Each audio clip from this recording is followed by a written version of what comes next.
Good morning. Good to see everybody here. This morning we're going to have a prayer by Josh, and we'll get started. Father, we thank you for this day, for loving us, for giving us this opportunity to come here and learn about you. Father, we thank you for this Lord's Day. We pray that you would be with us this morning, that you would open our hearts and our minds to help us to understand, to hear the word that comes from you, Father, to understand your love and your will for our lives, Father. Please bless us with that this morning. We love you and we thank you for this opportunity. In Jesus' name, amen. All right. I first want to thank Mike Gilbert for loaning me this jacket. Dino said he's going to be passing out sunglasses later, so. Isaiah 19. What I'm going to do this morning is go over chapter 20 first, because 19 shows the result of what is being prophesied in chapter 20. So I think that'll help us understand what's going on in 19 if we do that first. But what's happening here is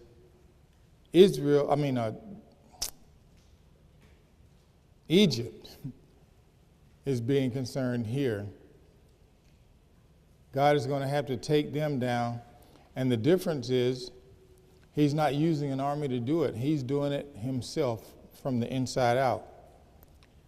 So chapter 20, it's only 6 verses, and we'll try to get through that right quick, and then we'll get back to 19. In the year that Tartan came unto Ashdod, when Sargon was king of Assyria sent him, the king of Syria sent him, and fought against Ashdod and took it. At the same time spake the Lord by Isaiah, the son of Amos, saying, Go and loose thy sackcloth from off thy loins, and put off thy shoe from thy foot. And he did so, walking naked and barefoot.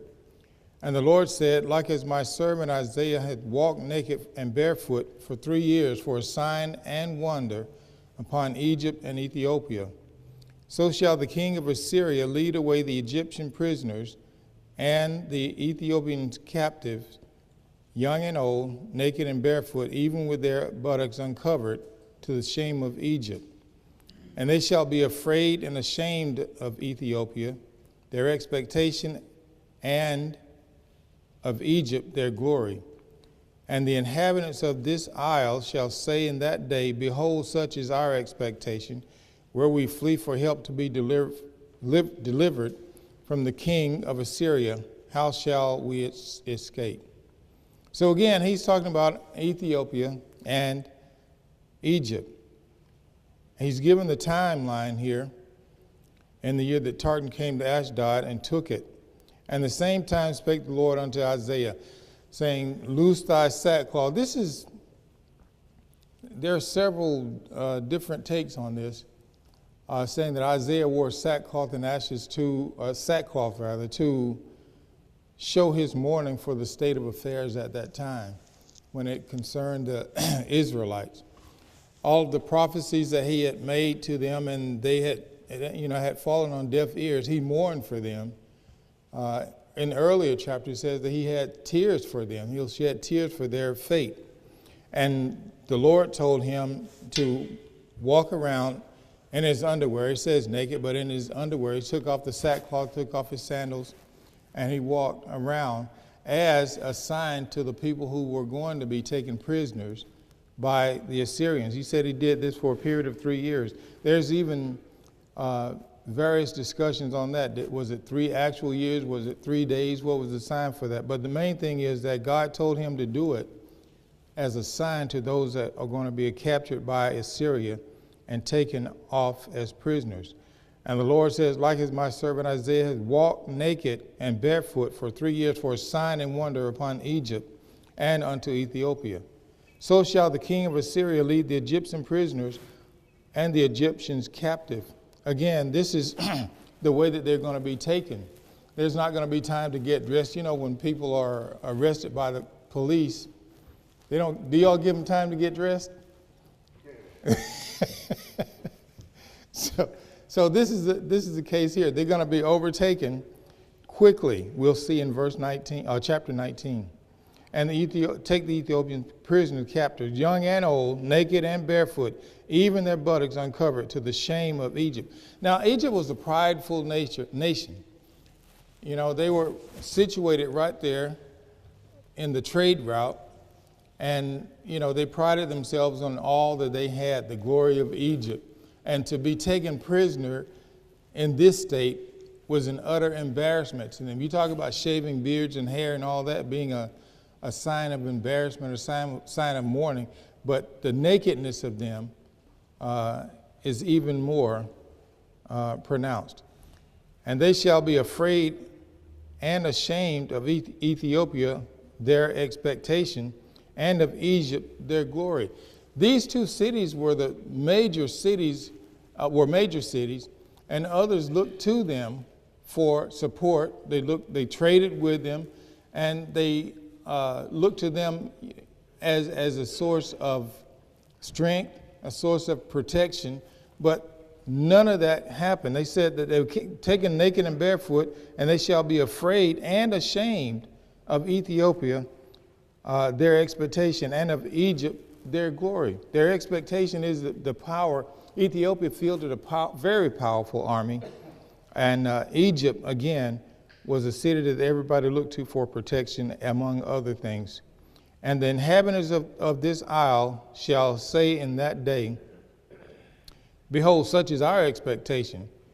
Where will we flee for help to be delivered from the king of Assyria? How shall we escape? So that's a sign of desperation. They're saying, we can't go up against them, but the army is so great, how can we escape this ourselves? They're looking to their gods, to their idols, praying to their idols to no avail. They're saying now, where shall we go? Where can we go if this is going to befall us? If this has happened to the major cities, those outlying areas are even more concerned about their safety and welfare.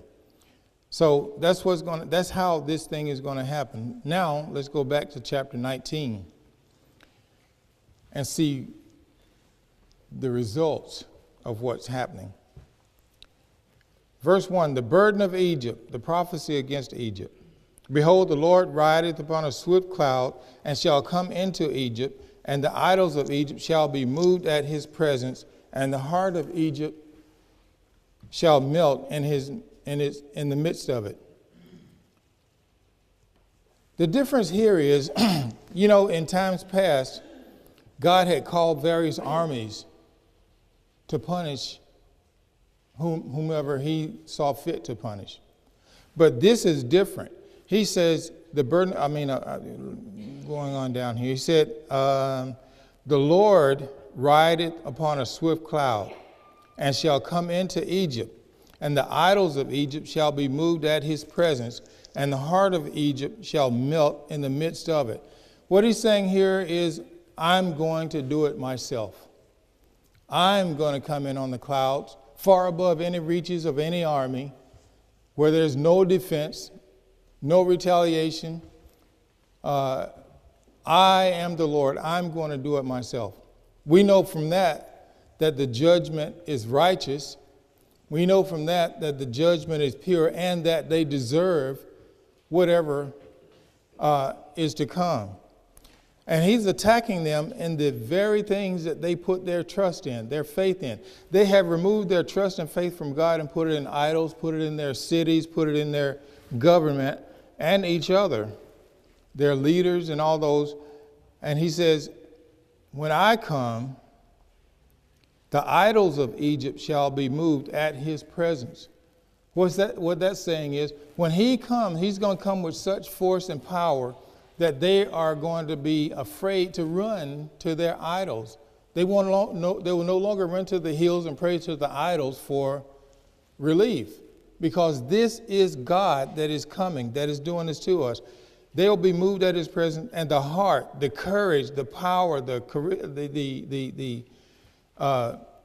basically their courage of Egypt shall melt in the midst of it. As I said before, Egypt had a very powerful army. So did Ethiopia. And he's saying here that courage, that tenacity, that intent to retaliate is going to melt away. You know, I served in the military, and some of the things that they had us do, especially in wartime, you had to have an enormous amount of courage. We trained with simulation bombs and what do you always call those things? Tracers and all that, tracer rounds and all that. But when you got to the battlefront, when you got to the war zone, all those explosions are real. You know, you realize those people are trying to kill me. So the courage that it takes to retaliate, you would think at that time the human instinct would be to retaliate, to defend yourself. But when you are in that moment, it takes courage to come from behind cover and retaliate. He's saying the Egyptian army has lost that. That's all melted, gone away. Verse 2, and I will set the Egyptians against the Egyptians, and they shall fight every one against his brother, and every one against his neighbor, city against city, kingdom against kingdom. In times past, when the Assyrians or Syria attacked someone, you saw the enemy. You know, they're described as a vast army coming across the hill, you know, as a cloud, but God is actually coming from the cloud. But in those instances, you could see the enemy. You know, you could run, you could hide, you could do this or that. But he says, this time, since God is doing the punishment, he's going to do it from the inside out. He's going to do Egyptian against Egyptians. The commentary said that people were against something because somebody else was for it. He said God is going to confuse them, and they shall fight everyone against his brother and everyone against his neighbor, city against city, kingdom against kingdom. This is going to be at every level, from the kings down to the common citizen. And the spirit of Egypt shall fail in the midst thereof. Again, that will to defend oneself, that animal instinct is going to fail in the midst of all this. And I will destroy the counsel thereof. Even the government, the counselors, the advisors, and all those, he's going to destroy their counsel.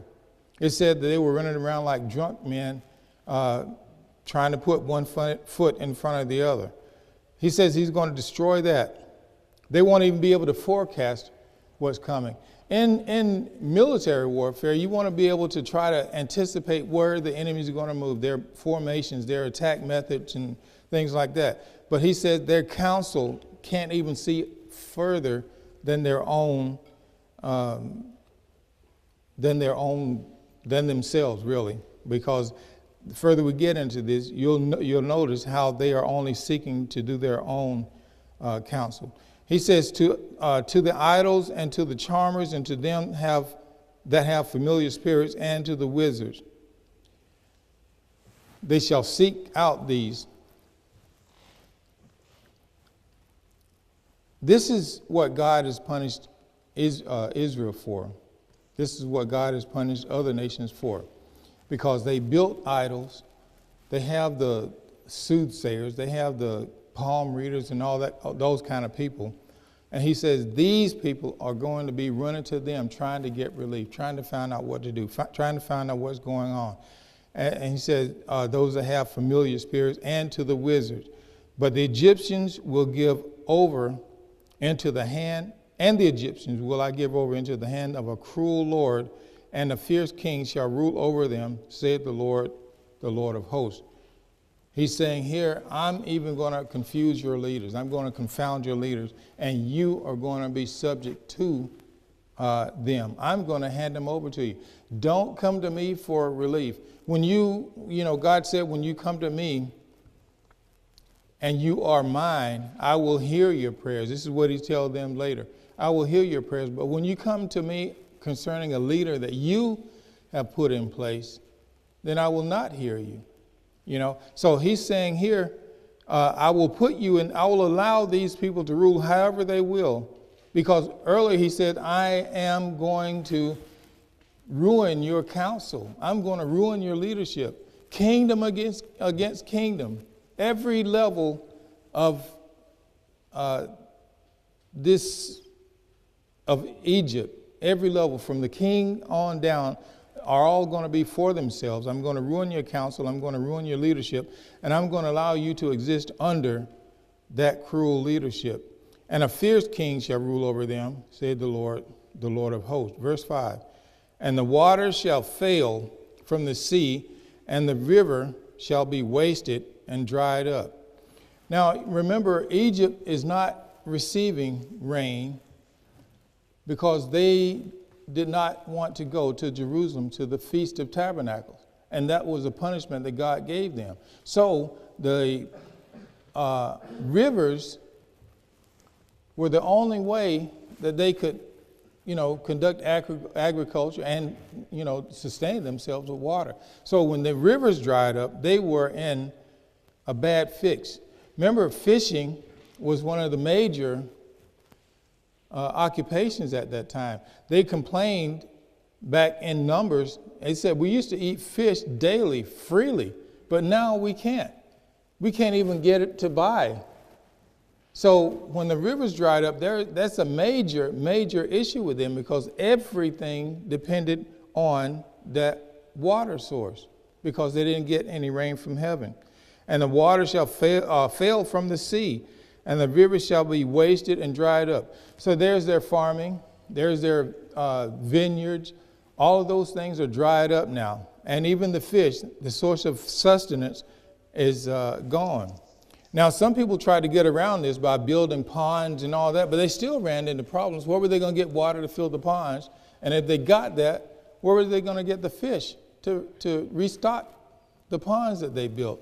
They did all kinds of things to try to get around what was happening to them.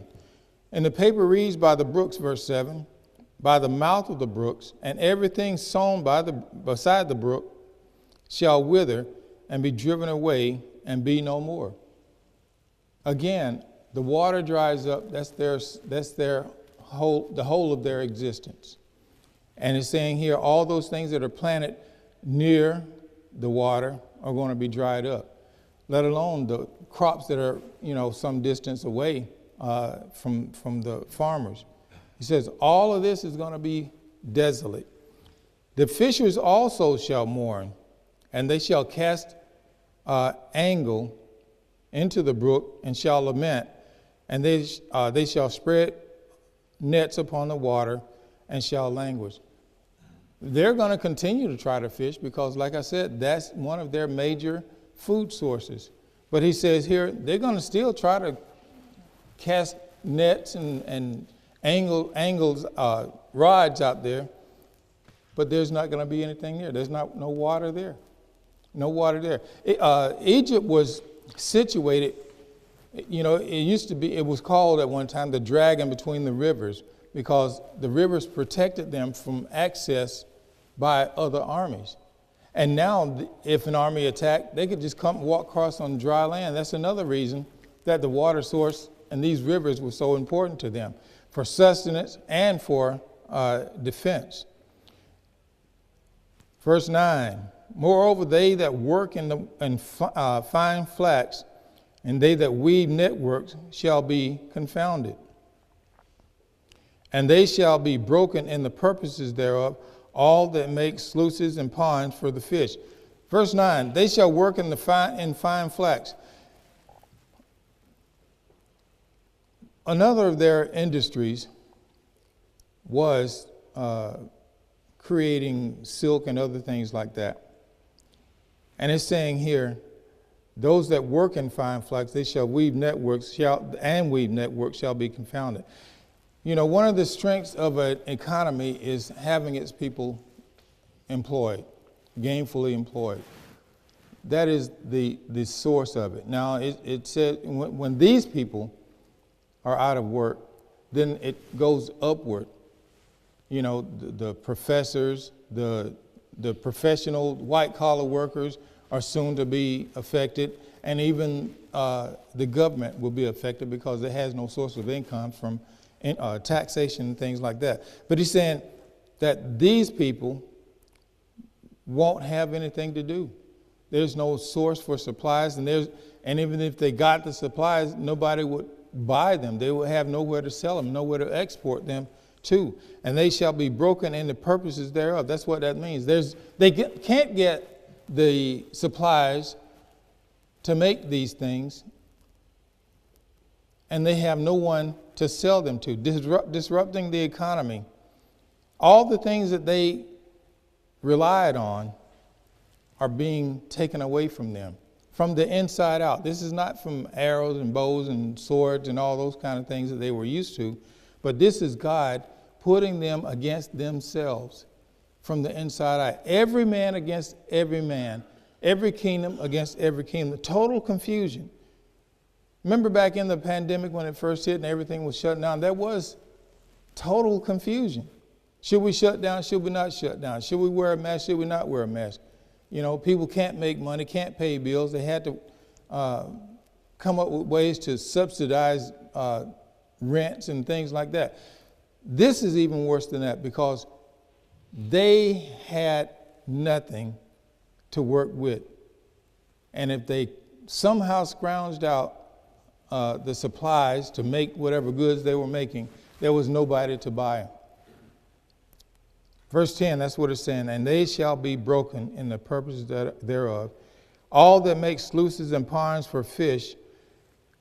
Again, they were trying to get around this rivers drying up, making ponds and things like that for fish to try to maintain their food source, try to maintain some kind of income. But it says here, it shall be broken. Shall be broken. It will not work. It's not going to work. No water, and if you got water, no fish to stock it with. Verse 11, surely the princes of Zon are fooled. This is a major city in Egypt. The counsel of the wise counselors of Pharaoh is to become brutish. So what it's saying here, people always look to the major cities for governance and protection and things like that. So he's saying here, surely the princes of Zon are fools. That supposed wise counsel, that supposed care and concern for the citizens is all gone now. That's total confusion. When you see that in your government, you feel even smaller. You send them there to represent you, and you're not even in their conversation. That's what it's saying here. Surely the princes of Zon are fools. He says, even though you look to them, I am sure that they are fools and they are brutish. Brutish here is saying that they are only after their basic instinct, which is self-survival, self-preservation. That's their concern now. They're doing everything they can, even diverting water from the river to their homes, their palaces, their grounds. That's what he's saying here. Even the princes, the leaders, the rulers of Zoan, one of the major cities, the counsel of the wise counselors of Pharaoh is become brutish. How say ye unto Pharaoh, I am the son of the wise, the son of ancient kings? See, self-preservation here. They had somehow traced their lineage back, some say as much as 10,000 years. There we go with the gap again, Scott. But they had traced it back. And they said, I'm here because my father before me was king. My father before me was this or that. So they're using their pedigree and establishing their worth in whatever position they were serving. And they wanted to maintain that, even though God said he's going to confound them, make them foolish. So he's saying, how say ye unto Pharaoh, unto the ruler, that I am the son of the wise, the son of ancient kings? Where are they? Where are thy wise men? Let them tell thee now, and let them know what the Lord of hosts hath purposed upon Egypt. He's saying here, all of those wise counselors they had that were supposed to be smart enough to see into the future, to see what was going on around them. He's saying, where are they now? All of this is happening to you, and they have no words of comfort. They have no army to defend them. They have no government to sustain them. He's saying, where are they now that all of this is going on? This is when you look to the government. Again, back to the pandemic, we look to the government for guidance because the FDA and all those people that are here supposedly for our safety and welfare, in this sense, they are totally lost. They don't know what to do. So he's asking, where are they now? You run to them before, where are they now? Everyone is for himself. Everyone is a brute. And their only claim to fame is their ancestry, not their wise counsel now. They just want to maintain what position they have for whatever reason. It's no good now, because God says that he is going to confound them, going to confuse them, going to trouble their counsel. Verse 13, the princes of Zon are become fools. The princes of Noph, another major city, are deceived. They have seduced Egypt, even they that are the stay of the tribes thereof. What he's saying here, again, is that the wise counselors have lulled Egypt into a sense of safety, false safety in this sense, because it's God that is causing all this. They are supposed to be able to run to them for guidance. They're supposed to run to them to know what to do next, how to navigate these troublesome times, but they have no answer for them. So he's saying the princes of Zon, the major cities again, Zoan, Noph, the major cities are deceived, and they have lulled Egypt into a sense of false security. Even they that are the stay, those that are the ones that are supposed to give them rest, to give them pause, they are not doing it. The tribes thereof, they're the ones that are supposed to be able to help them through this situation. They're not doing it. So what do we have here? God is confounding Egypt from the top down. He's confounding the leaders, troubling the leaders, confusing the leaders of Egypt.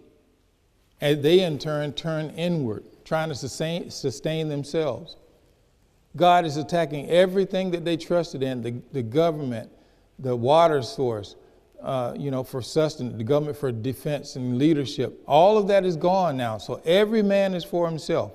And verse 14, the Lord hath mingled a perverse spirit in the midst thereof. And they that have caused Egypt to err in every work thereof, as a drunken man staggereth in his vomit. He said, the Lord is in the midst of them. And these spirits, the self-preservation, all of that, the confusing counsel, advice, leadership that they had, he is in the midst of that, and he is allowing it to happen. This is worse than any army being torn from the inside out. The army you can rebuild from because you know the enemy you can't trust. But you're supposed to be able to trust your fellow man. I mean, that's even carried out in the New Testament, all the one another passages. But he's saying, but being torn and destroyed from the inside is even more dangerous, because when all of it is over, you still have that issue of trust with your fellow man. Am I going to trust you to do what you need to do for me, and can you trust for me? That is all lost now. All the leadership is nothing now.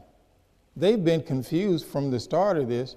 You can't go to them for anything, any advice, any encouragement, any defense, anything, any help that you might need in this situation. Nowhere will you be able to find it. So after this is over with, they're going to need trust and all that. So it's harder to rebuild after that. Every aspect of their trust is being attacked. Neither shall, verse 15, neither shall there be any work in Egypt, which the head or tail, branch or rush may do. Again, getting back to the water source. That's why. That water was really extremely important to them, because, as I said, they got no rains So they depended on the rivers. And he's saying now because of that, there is no work. No work. So if there is no work, there is no productivity, there's no GDP, there's none of that. So this Egypt is bound to fail even after this. Even if this were the only thing to befall them, they would perish because of that fact. Verse 16, in that day shall Egypt be like unto women, and it shall be afraid and fear because of the shaking of the hand of the Lord of hosts, which he shaketh over it. He's saying here that they're going to be fearful, they're going to be terrified, they're going to be unsure and helpless, really, because there's nothing that they can do about it because of the shaking of the fist of God at them. That's a bad place to be. You want to be in God's hand. You don't want to be the target of his fist, of his anger, of his wrath. And these people realize that. And that's why they are going to be, they say, like unto women, they're going to be weakened. They're going to be, again, fearful, afraid, and lost, really, as to how to proceed from this. No help from the government, no help from the advisors, no help from the leadership, no help from the king. They are all on their own. And the land of Judah shall be a terror unto Egypt. Everyone that maketh mention thereof shall be afraid of himself because of the counsel of the Lord of hosts, which he hath determined against it. And the land of Judah shall be a terror unto Egypt. What does that mean?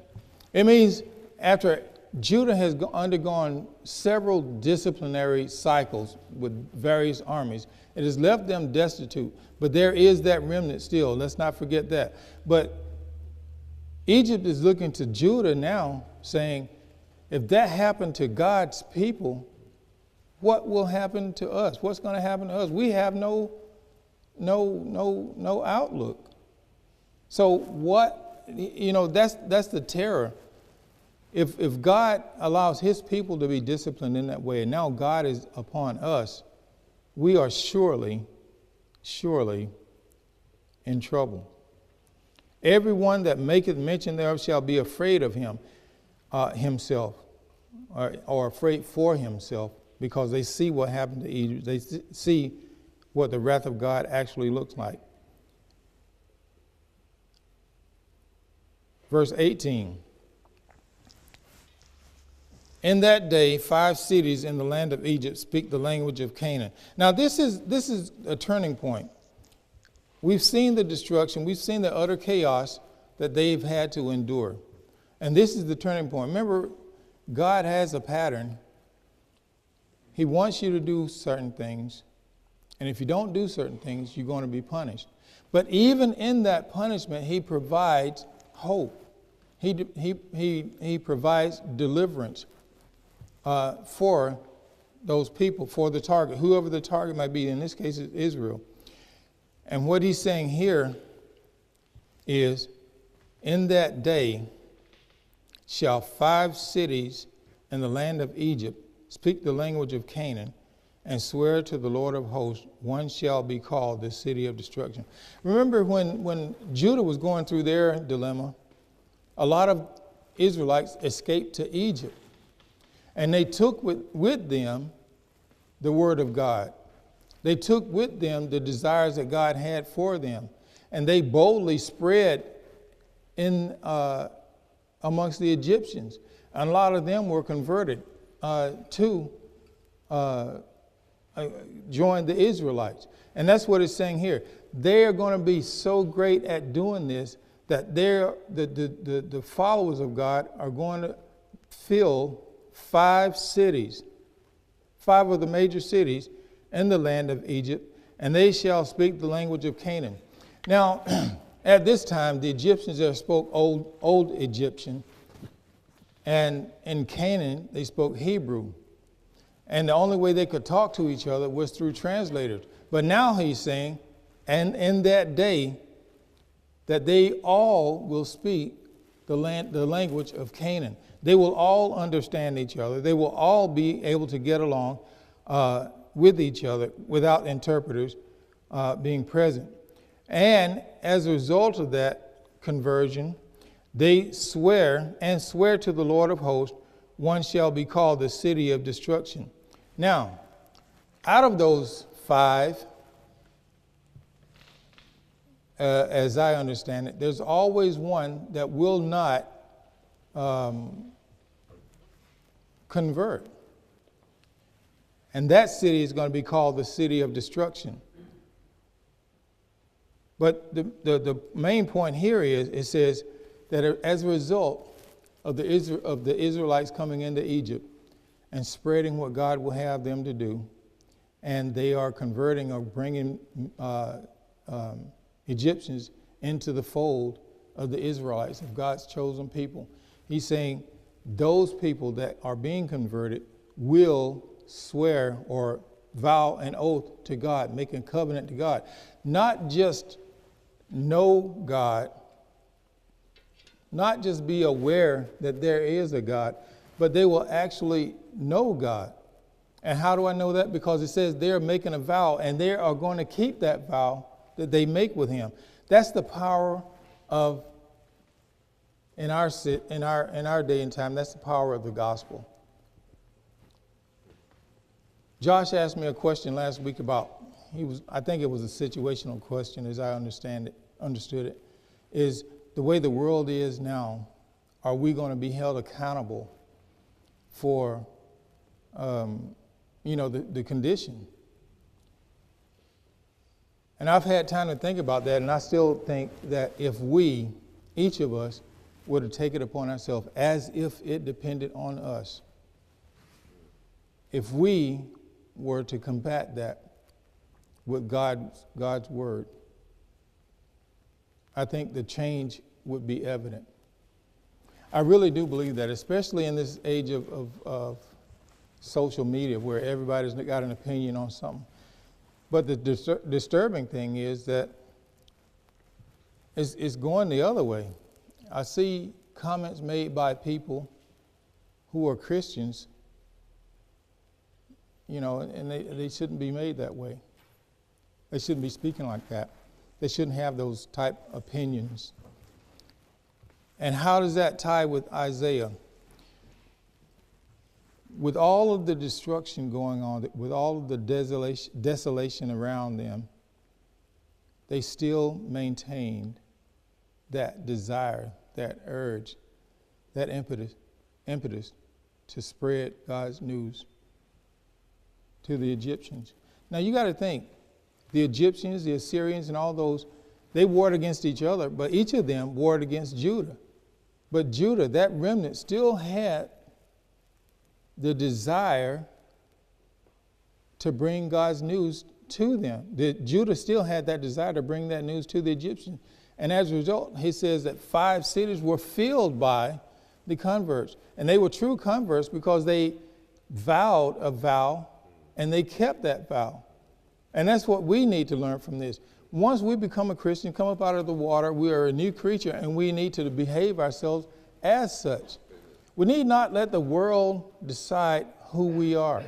They'll push us into this corner, evangelicals here and, Jews here and all this kind of stuff. We are God's children, and we should.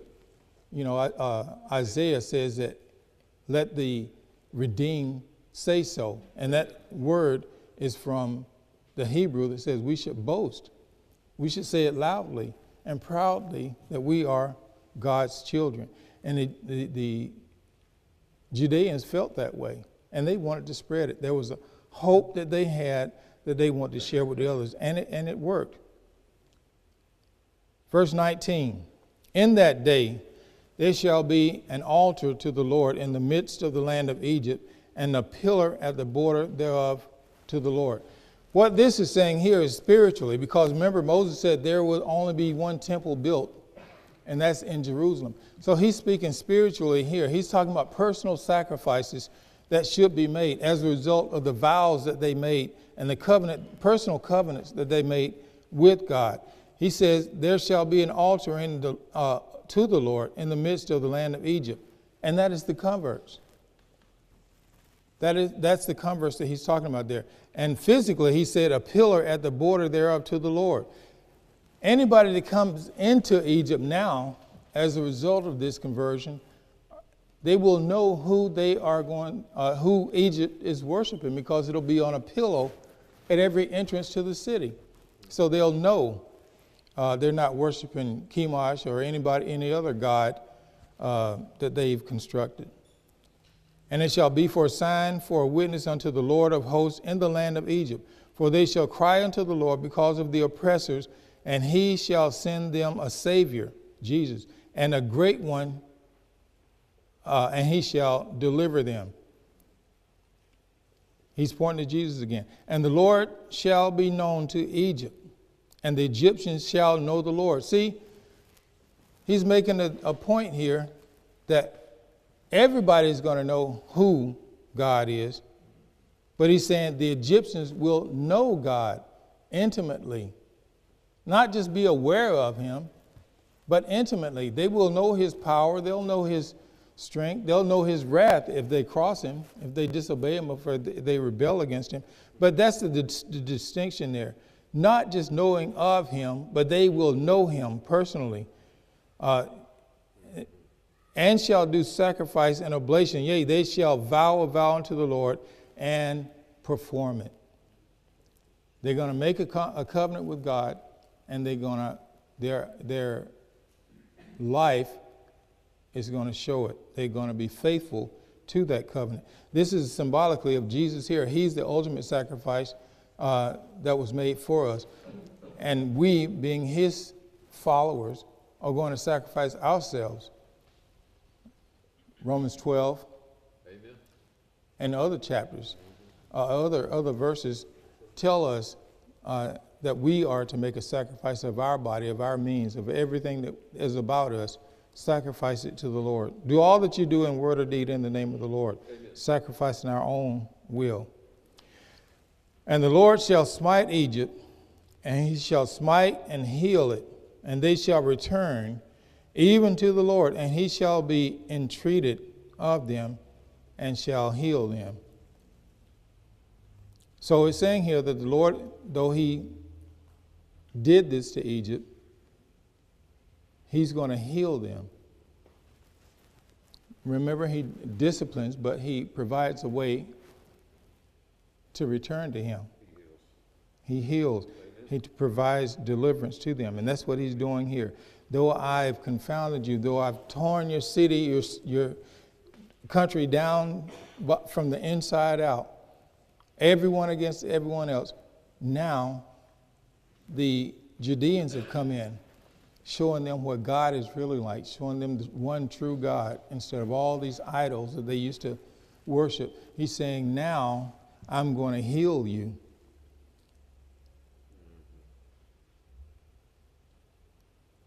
And they shall return to the Lord. He will be entreated of them. They're going to cry to him. They're going to approach his throne. They're going to make their supplications to him, the one true God that can really help them in their time of need. Amen. In that day there shall be a highway out of Egypt to Assyria.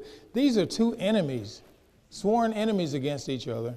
And he says, now there's going to be a highway between you for trade, for whatever, you want to use them for, cultural issues, things like that. But for trade, there's a trust between them now that they didn't have before. God is providing that. There's going to be a highway out of Egypt and Assyria, and the Assyrians shall come to Egypt, and the Egyptians into Assyria, and the Egyptians shall serve with the Assyrians. They were enemies, but now that they have a common cause, God, they're going to serve together.